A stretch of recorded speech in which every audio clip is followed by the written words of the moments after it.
할렐루야. 반갑습니다. 우리 옆에 있는 분들과 함께 인사할까요? 잘 오셨습니다. 예, 반갑습니다. 잘 오셨어요.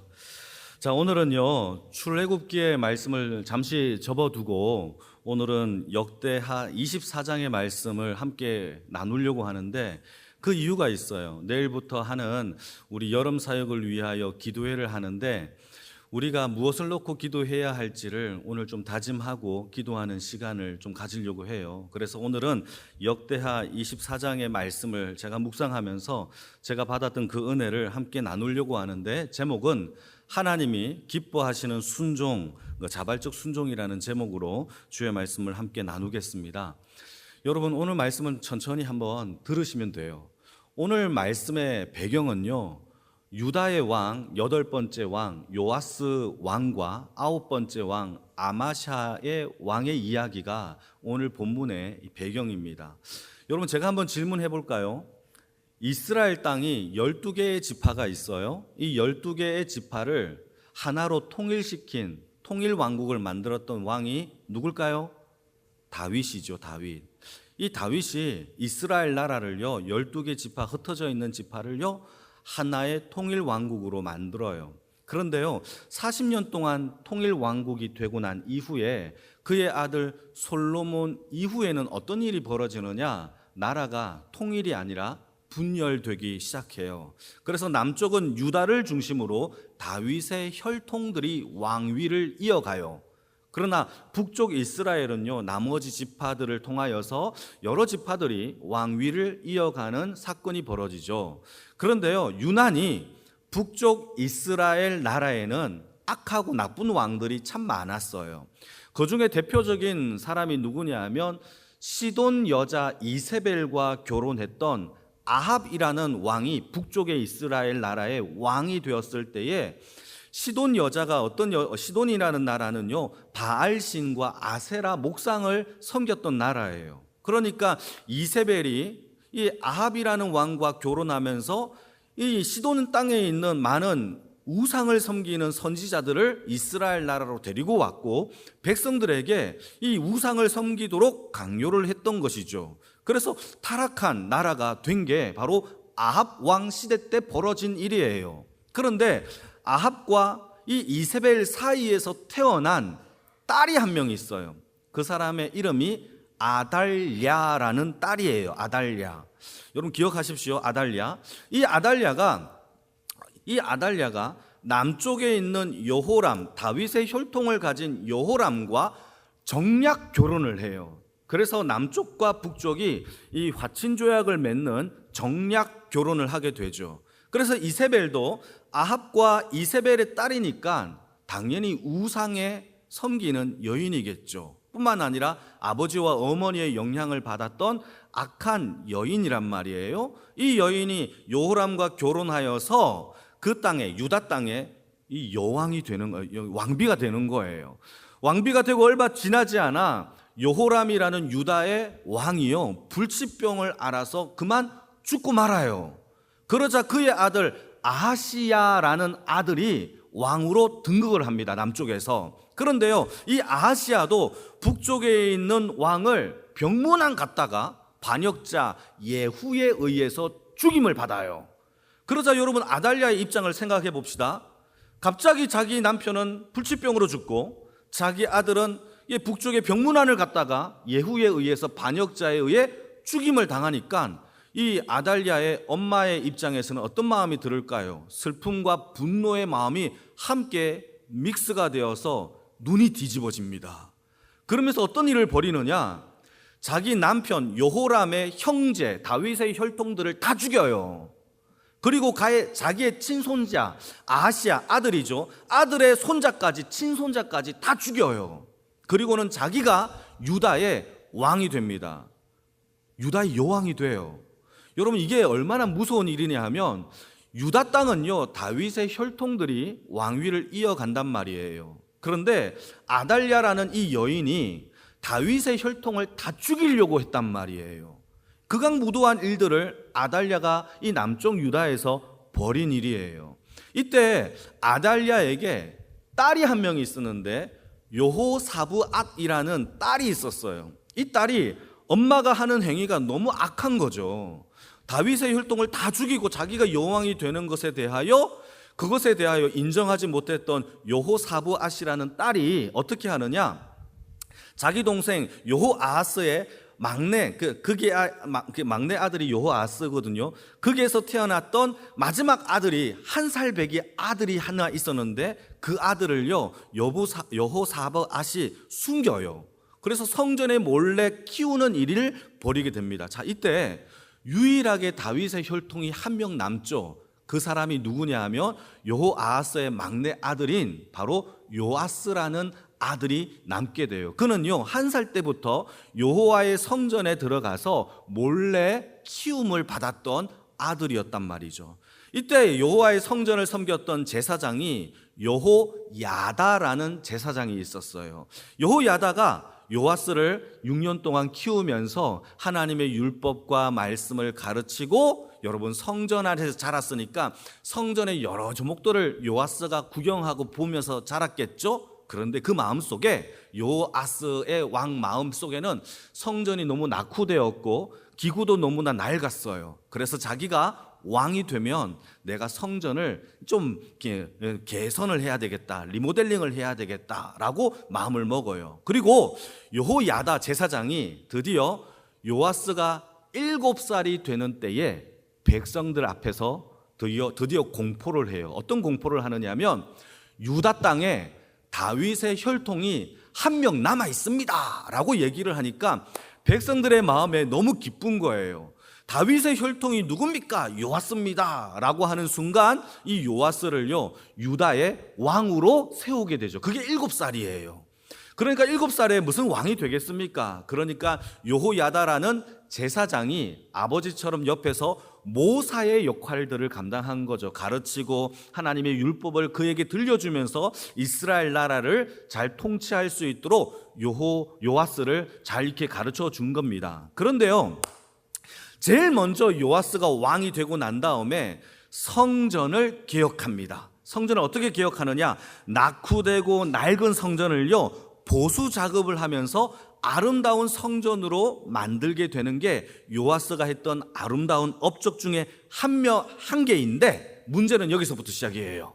어떤 일이 벌어지느냐, 그가 아버지처럼 잘 따랐던 여호야다가 나이가 들어서 130세에 늙어서 죽게 돼요.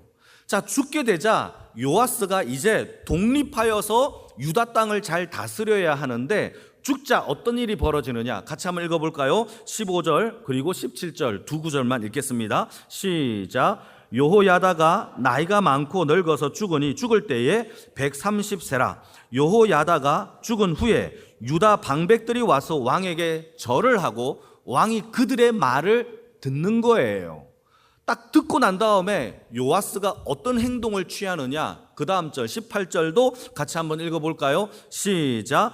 그의 조상들의 하나님 여호와의 전을 버리고 아세라 목상과 우상을 섬겼으므로 그 죄로 말미암아 진노가 유다와 예루살렘에 임하니라. 여러분, 이게 이해가 되십니까?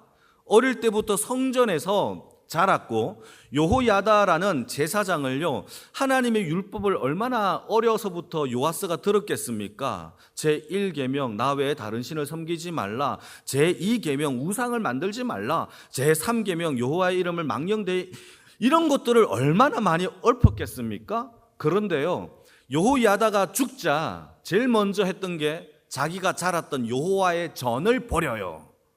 그리고요 아세라 목상을요 만들고 거기에다가 섬기는 절까지 하는 일들을 요아스가 했단 말이에요.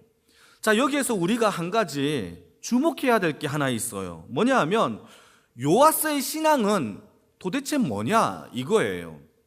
요아스가 가지고 있었던 신앙은요, 그가 성전을 보수하면서 개혁을 하려고 했던 것도 그가 했던 신앙 중에 하나일 텐데, 그가 가지고 있었던 신앙은 자기를 키워준 여호야다의 하나님을 믿은 것뿐이죠.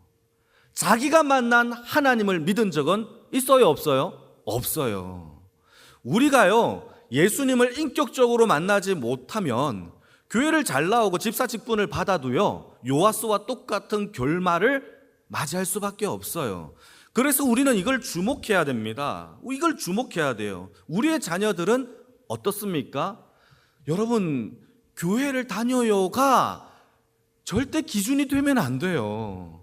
요아스는요, 교회를 다닌 정도가 아니라 성전에서 살았고 자랐어요. 먹고 살았어요. 성전을요, 보수하는 작업까지 했어요.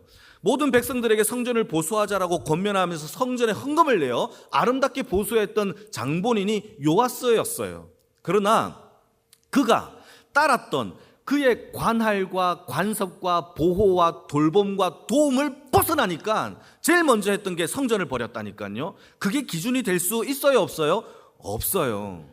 그러니까 요아스의 신앙은요, 내가 만난 예수, 내가 인격적으로 경험한 하나님의 은혜를 못 만나면 성전을 수리하든 예배를 기억하든 것과 상관없이 부모의 간섭에, 공동체의 그 사랑에서 떠나고 벗어나고 보호에서 멀어지게 되면 반드시 요아스처럼 우리 또한 성전을 버리고 신앙을 버리고 뿐만 아니라 세상까지도 우상을 섬길 수 있다는 것을 우리는 깨달아야 합니다.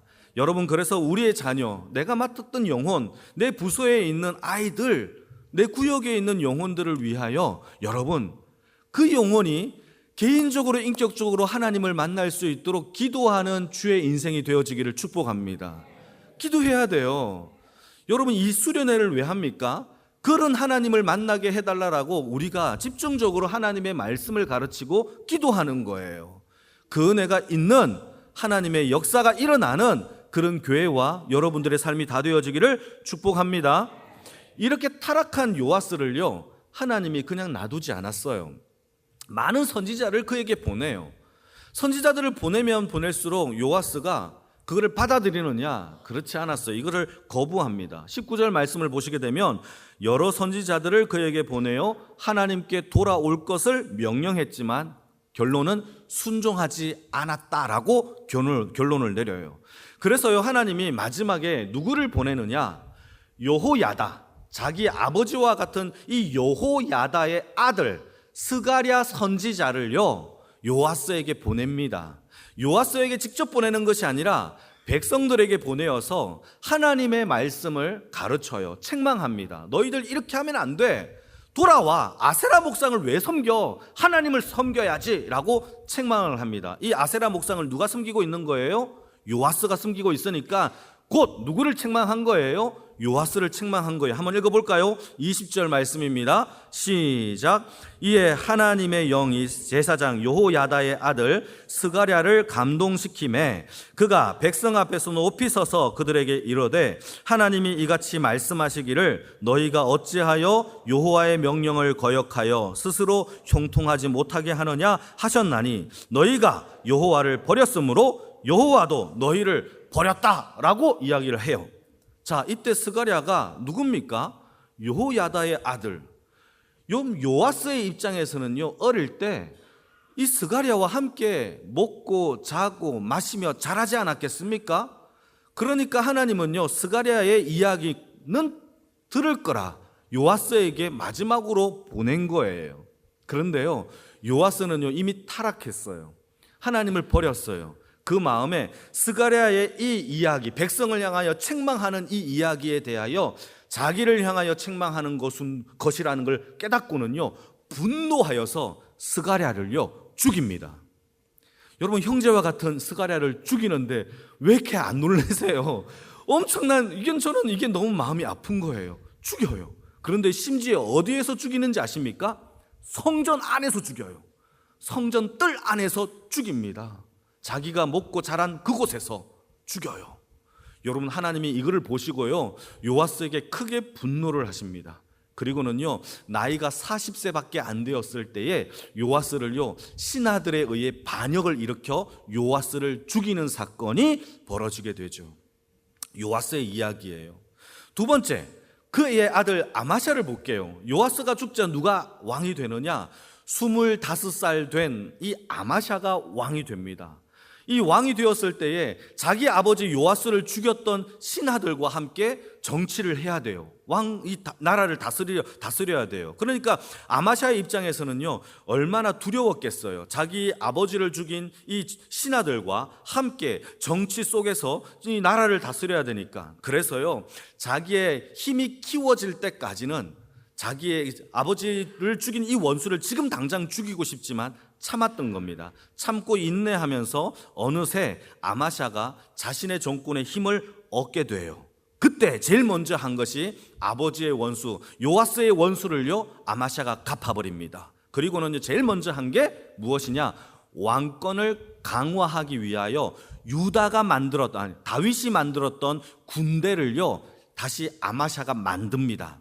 그래서요, 유다 땅에 30만 대군을 이 군인으로서 양성을 하는 일을 하고요, 또 북쪽에서는요, 돈을 주고 산 용병들을 10만 대군을 만들어요. 북이스라엘에서 10만 대군, 남쪽에서 30만 대군, 합쳐서 40만 대군을 만듭니다. 그래서 강력한 나라를 만들었던 게 아마샤예요. 그런데 이때 전쟁이 터지죠. 에돔이라는 나라와 전쟁이 터지는데, 이때 하나님의 선지자가 아마샤에게 찾아갑니다. 그러면서 하는 말이, 하나님은 유다를 사랑하지만 북이스라엘은 함께하지 않아. 그래서 돈 주고 산 10만 대군 북이스라엘의 군대는 돌려보내세요 라고 하나님의 뜻을 가르쳐줘요. 그때 아마샤가 어떻게 행동했을까요? 순종을 합니다. 알겠습니다 하고, 아깝잖아요. 10만 대군을 돈 주고 샀는데 다시 돌려보내야 되니까 돌려보냅니다. 그리고 역대하 25장 그 다음 장에서요, 전쟁이 벌어지는데 에돔과의 첫 전쟁, 아마샤의 전쟁이 곧 승리로 이어지게 됩니다. 이제부터는요, 아마샤를 이길 수 있는 어떠한 정권도 없어요. 강력한 하나님의 군대가 됐고, 하나님이 다스리는 아마샤의 군대가 돼요. 자, 그런데요, 이때 또 문제가 생기게 돼요. 어떤 문제가 생기느냐? 에돔과 전쟁에서 이기고 돌아오는 길에 에돔의 신을 데리고 와요. 우상을 데리고 와요. 그리고는요, 버젓이 이스라엘 땅에 에돔의 신을 놓고 분향하고 거기에다 절을 하며 경배하는 일을 벌입니다. 아마샤가 그래요. 여러분, 이게 말이 됩니까? 여러분, 고대 전쟁은요, 왕과 왕의 전쟁이 아니에요. 나라와 나라의 전쟁이 아니라 신과 신의 전쟁이에요. 그러니까 이스라엘 나라가 에돔 땅을 이겼다라는 것은 이스라엘 나라의 여호와 야훼 하나님이 승리했다라는 것, 더 크다라는 것을 의미하고 있어요. 그런데 자기에게 패배한 에돔 신을 데리고 왔다라는 것은요, 제가 이 말씀을 묵상하면서 왜 그랬을까 아마샤가 곰곰이 생각하다가, 지금 제 생각이에요. 아마샤는요, 이 영광을요, 승리한 거를 하나님께 돌리고 싶지 않았던 거예요. 내 힘과 내 능력으로 내 정권을 더 강화하기 위하여 내가 승리했다라는 것을 보여주기 위하여 일부러 에돔의 신을 가지고 와서 절을 하면서 나는 이렇게 해도 이 땅에서 승리를 이끌 수 있다라고 하지 않았을까? 그냥 제 생각이에요. 그렇게 악한 행동을 한 이 아마샤에 대하여 하나님이 가만히 있었을까요? 아니에요. 크게 분노를 하십니다. 한번 읽어볼까요? 역대하 25장 14절입니다. 같이 읽겠습니다. 시작.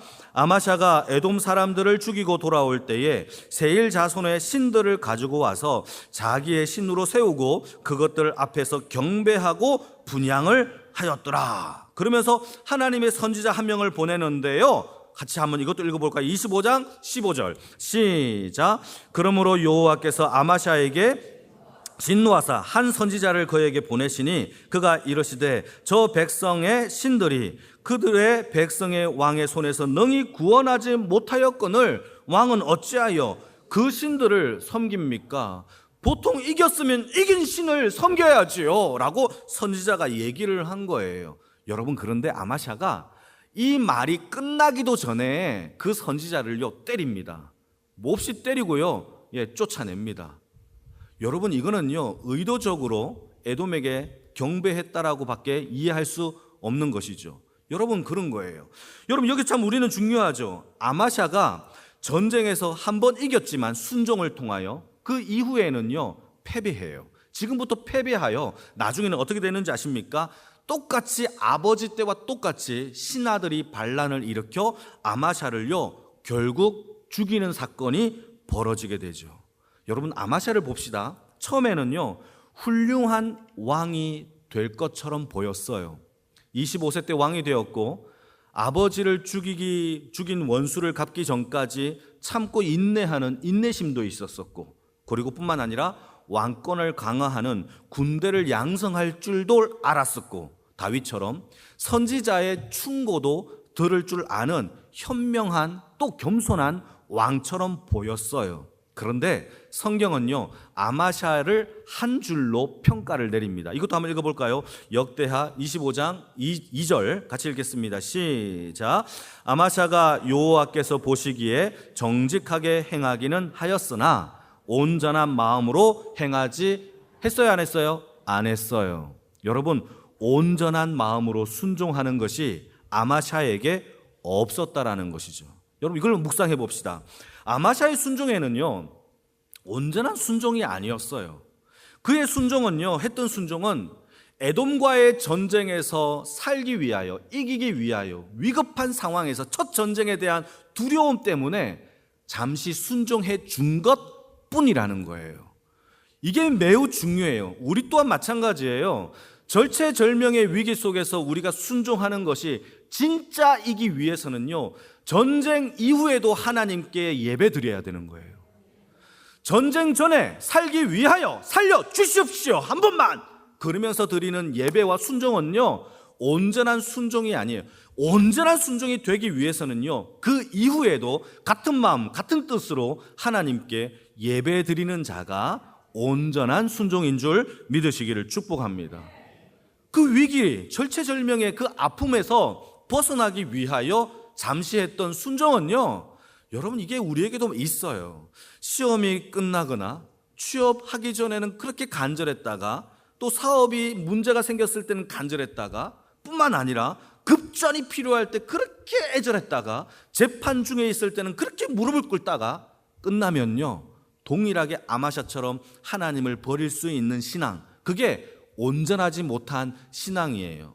정직하긴 했지만 온전하지 못한 신앙, 그게 바로 아마샤의 죄였단 말이죠. 사랑하는 성도 여러분, 하나님은요, 우리에게 온전한 순종을 원하시는 줄 믿으시길 바랍니다.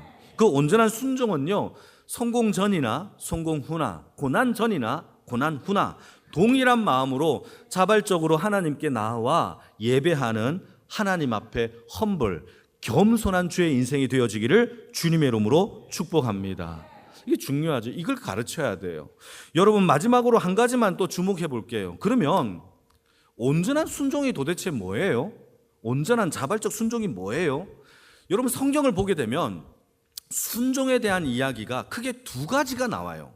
하나는 하나님의 말씀을 듣고 우리가 행위를 취할 때에 첫째 행동은요, 마음에서 우러나오는 마음의 순종이 있고요.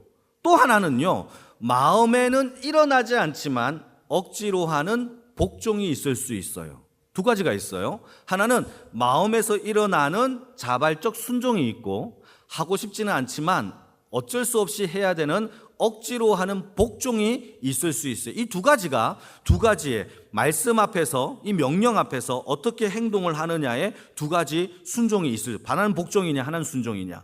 여러분, 이걸 예를 들어 볼게요. 예수님의 십자가를 예수님이 골고다의 언덕으로 지고 올라갈 때에 여러분, 밤새도록 잠도 못 자고 고문을 받으셨어요. 그러니까 무거운 십자가를 지고 가다가 계속 넘어지다가 이제는 일어나지도 못할 지경에 예수님이 모든 게 넘어진 상태예요. 그때 로마의 병사가 예수님의 십자가의 행렬을 구경하러 나온 구레네 시몬이라는 사람을 데려다가 그에게 십자가를 억지로 쥐게 합니다. 자, 질문입니다. 구레네 시몬이 그 십자가를 졌어요. 자, 이때 시몬이 진 십자가는요, 자발적 순종일까요? 억지로 진 복종의 십자가일까요? 복종이죠. 억지로 졌어요. 억지로 지우게 했다고 성경 기록되고 있으니까. 또 반대로 우리가 생각해 봅시다. 다니엘의 세 명의 친구를 봅시다. 다니엘의 세 명의 친구가 느부갓네살 왕이 금신상을 만들어 놓고 또 공포를 합니다. 여기에다가 절을 해라 라고 했을 때에 다니엘의 세 명의 친구가요, 절하지 않아요. 그러다가 붙잡아서 느부갓네살 왕이 그들에게 회유를 합니다. 한 번이라도 절하라. 그러면 내가 지금까지 있었던 일, 없었던 일로 해줄게. 절해라 라고 하니까 이 느부갓네살 왕 앞에 이 세 명의 친구들이 뭐라고 얘기를 하느냐 하면 왕에게 이렇게 얘기합니다. 왕이시여, 이렇게 절하는 것에 대하여 왕에게 우리가 말할 필요가 없습니다. 우리가 여기서 죽는다 한다 할지라도 우리는요 왕에게, 금신상에게 절하지 않을 겁니다 라고 고백을 해요. 자, 이때 다니엘의 세 명의 친구가 이때 왕에게 절하지 않고 하나님께만 섬기겠다라고 하는 이 고백이 자발적 순종일까요? 억지로 한 것일까요? 자발적인 것이죠. 여러분, 성경에는요 이렇게 두 가지의 이 순종의 형태들이 나와요. 여러분, 하나님이 저와 여러분들을 창조하여 주셨어요. 그리고 우리에게 원하시는 예배는요 자발적 순종의 예배인 줄 믿으시길 축복합니다. 여러분, 우리가 자발적으로 하나님께 나와 기쁜 마음으로 예배를 드리시는 분들만 아멘, 억지로 드리시는 분들도 아멘. 예, 억지로 드리시는 분들 있을 수 있어요. 그분들도 사랑해야 됩니다. 여러분, 그런데요 우리의 예배 가운데 우리의 마음이 하나님께 자발적으로 드려지는 예배가 되어지길 축복합니다. 자발적 순종에는요 하나님께서 주시는 복이 있어요. 그 복이 뭔지 한번 볼까요? 역대상 29장 9절 같이 읽겠습니다. 시작. 백성들은 자원하여 드렸으므로 기뻐하였으니 곧 그들이 성심으로 여호와께 자원하여 드렸으므로 다윗 왕도 심히 뭐 했어요? 기뻐하니라. 여러분, 내 헌금, 내 물건을, 내 예물을요 하나님께 바쳤어요. 그랬더니 여러분, 아까워해요? 아니면 기뻐해요? 기뻐. 이게 하나님이 주시는 복이에요. 우리의 마음에 자원하는 예배가 있는 자들은요 하나님이 우리에게 기쁨을 넣어두세요. 이게 시편의 얘기예요. 하나님이 우리의 마음에 기쁨을 넣어두심으로 인하여 눕고 일어날 때마다 기뻤대요. 여러분, 우리의 삶 가운데 자원하는 예배를 통하여 하나님의 기쁨이 충만한 주의 백성이 되어지기를 축복합니다. 이게 복이에요. 여러분, 우리의 예배에 만약에 기쁨이 사라졌다면 이거는요 억지로 드리는 예배일 수 있어요. 어쩌면 그래요. 어쩌면 내가 직분 받았기 때문에, 어쩌면 내가 습관적으로, 어쩌면 내가 안 드리면, 이 시간에 예배당에 안 나오면 하나님이 나를 더 크게 혼내실까 두려워서. 여러분, 그게 아니에요. 우리의 예배가 하나님 앞에 기쁨으로 드려지는 자발적 예배의 능력이 우리 안에 믿음의 역사로 일어나기를 주님의 이름으로 축복합니다. 하나님은요 우리에게 그 자발적 순종을 원하세요. 그래서 우리에게 마음을 창조하여 주셨어요. 성경에 기록되기를 하나님이 우리의 마음을 창조하여 주시고 이 마음만큼은요 하나님이 정복, 영어로 컨커하지 않으세요. 정복하여서 이래라 저래라 저기 가라 이렇게 하지 않으시고 우리 마음에 자유의 의지의 마음을 주셨어요. 그래서 하나님 앞에 자발적으로 예배하고 순종하기를 요구하고 계시는 것이 우리에게 마음을 주신 이유라는 거예요. 여러분, 그래서요 하나님이 에덴 동산을 창설하시고 그 가운데 수많은 과일나무를 하나님이 만드세요. 중앙에 선악과를 두시고 아담과 하와에게 명령하기를 다른 모든 과수나무들은 다 먹어도 되는데 중앙에 있는 선악과는 먹지 말라라고 명령하셨어요. 자, 이때 아담과 하와에게는요 두 가지의 형태의 명령이 남아있죠. 하나는요 하나님께 순종하여 영원한 생명을 얻든지, 반대로 하나님의 말씀에 불순종하여 사망에 이르든지, 이 두 가지의 형태가 남아있어요. 이때 마귀가 하와에게 유혹합니다. 인간의 탐심과 탐욕을 자극하여서 먹으면 하나님처럼 돼, 눈이 밝아져, 먹어봐 먹어봐 먹어봐 하는 순간 여러분 이 하와가 그걸 보니까 먹음직스럽고 탐스럽고 지혜롭게 할 만해서 어느새 자기도 모르게 그걸 따먹고 있는 것을 보게 되죠. 여러분, 이때 죄를 지어요. 자, 아담과 하와가 불순종함으로 하나님 앞에 무엇을 택한 겁니까? 사망, 죽음을 그들이 택했어요. 자, 이때 여러분 생각해 봐야 됩니다. 하와의 불순종이 하나님께 불순종한 것만 그치는 게 아니에요. 여기에는요 중요한 의미가 하나 담겨 있어요. 하나님께 불순종한 것도 있지만 마귀에게 순종한 거예요. 이건 제 얘기가 아니에요. 성경에서 그렇게 말하고 있어요. 그가 마음으로 하나님이 지으신 그 마음을 가지고 하나님이 주인으로 삼겨진 예배가 아니라 이 마음의 주인이 마귀에게 드려 마귀의 종으로 살았다라고 성경은 이야기하고 그게 죄래요. 한번 읽어볼까요? 로마서 6장 16절입니다. 같이 읽겠습니다. 시작.